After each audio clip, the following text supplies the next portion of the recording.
नमस्कार दोस्तों। जब भी तेज तर्रार दिमाग वाले लोगों की बात आती है तो भारत इसमें काफी आगे नजर आता है। अब इस बात पर यकीन करना इसलिए जरूरी नहीं क्योंकि ऐसा हम कह रहे हैं, बल्कि इंडियन ब्रेन का लोहा दुनिया की कई कंपनियों ने माना है, जिसका ताजा एग्जाम्पल बिहार का एक स्टूडेंट भी है जिसने गूगल में गलतियां खोजकर उन्हें अपना ऐसा कायल बनाया कि महज 24 घंटों के भीतर उसे अमेरिका बुला लिया गया।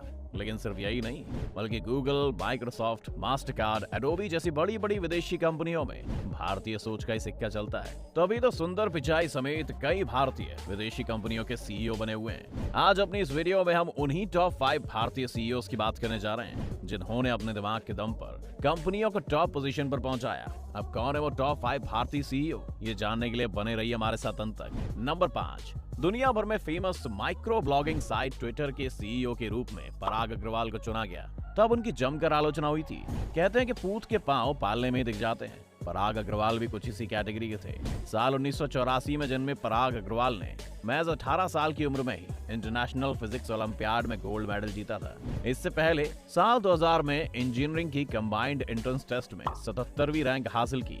हालांकि वो इस परीक्षा में टॉप नहीं कर पाए। भारत के अजमेर में जन्मे पराग ने आईआईटी मुंबई से कंप्यूटर साइंस में इंजीनियरिंग की डिग्री हासिल की। उसके बाद वो स्टैनफोर्ड यूनिवर्सिटी में इसी सब्जेक्ट में पीएचडी करने अमेरिका चले गए, जहां स्टैनफोर्ड यूनिवर्सिटी से उन्होंने अपनी पीएचडी पूरी की। पराग अग्रवाल ने अपने करियर की शुरुआत माइक्रोसॉफ्ट में रिसर्च इंटर्न के रूप में शुरू की। उन्होंने याहू में भी काम किया। साल 2011 में उन्होंने ट्विटर में सॉफ्टवेयर इंजीनियर की पोस्ट पर ज्वाइन किया। अपनी कड़ी मेहनत के बल पर साल 2017 में वो ट्विटर के चीफ टेक्नोलॉजी ऑफिसर बने। साल 2019 में उन्हें ट्विटर के नए प्रोजेक्ट ब्लू स्काई का चार्ज दिया गया। साल 2021 के नवंबर महीने में ट्विटर के तत्कालिक सीईओ जैक डोर्सी ने उन्हें अपनी जगह ट्विटर का सीईओ बनाया और बतौर सीईओ तब उनकी सालाना सैलरी $1 मिलियन थी। साथ ही उन्हें ट्विटर के $12.5 मिलियन का स्टॉक भी दिया गया।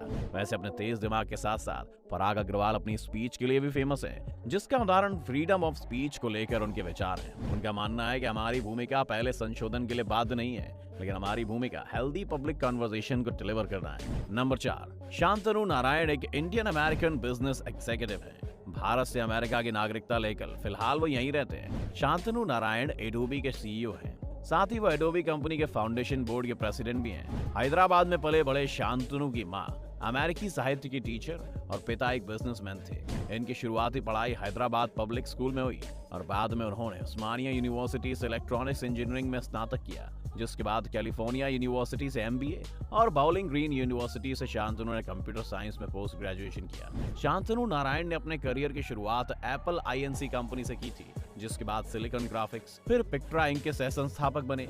एडोबी कंपनी उन्होंने साल 1998 में ज्वाइन की थी। उन्हें वर्ल्ड मैन्युफैक्चरिंग रिसर्च के सीनियर वाइस प्रेसिडेंट के रूप में इस कंपनी में एंट्री मिली, जिसके बाद उन्हें एग्जीक्यूटिव वाइस प्रेसिडेंट बना दिया गया। इन सब के अलावा वो डेल कंपनी के बोर्ड में भी सदस्य हैं। साथ ही बर्कलीज की यूनिवर्सिटी ऑफ कैलिफोर्निया के हास स्कूल ऑफ बिजनेस के एडवाइजरी कमेटी में भी शामिल हैं। शांतनु नारायण ने भारत का सर तब ऊंचा किया जब साल 2007 के 12 नवंबर को उन्हें एडोबी का सीईओ बनाया गया। इस कंपनी के तत्कालीन सीईओ ब्रूस सिजन को पद से हटाकर शांतनु नारायण को सीईओ बनाया गया। सीईओ बनने के बाद शांतनु नारायण ने एडोबी को न केवल यूजर्स के लिए आसान बनाया, बल्कि कई नए फीचर्स जोड़कर अधिक से अधिक यूजर्स को भी अपनी ओर अट्रैक्ट किया।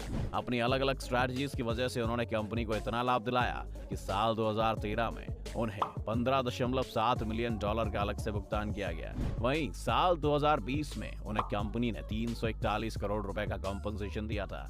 एक सीईओ के रूप में शांतनु नारायण का सालाना वेतन $1 मिलियन है। नंबर 3, 7 नवंबर 1963 को जयपुर में जन्मे अंशुमन जैन, जो इंडियन मूल के ब्रिटिश नागरिक हैं। अंशुमन जैन फिलहाल कैंटर फिट्जगेराल्ड कंपनी के प्रेसिडेंट और सीईओ हैं। ये कंपनी मुख्य रूप से इन्वेस्टमेंट बैंकिंग में सर्विसेज देती है। इसी की ये कंपनी डील करती है कमर्शियल रियल एस्टेट में। एडवाइजरी और स्टेट मैनेजमेंट की फील्ड से लेकर ये कंपनी ई कॉमर्स और गेमिंग कंपनीज भी चलाती है। अंशुमन जैन की शुरुआती पढ़ाई टीपीएस में हुई थी।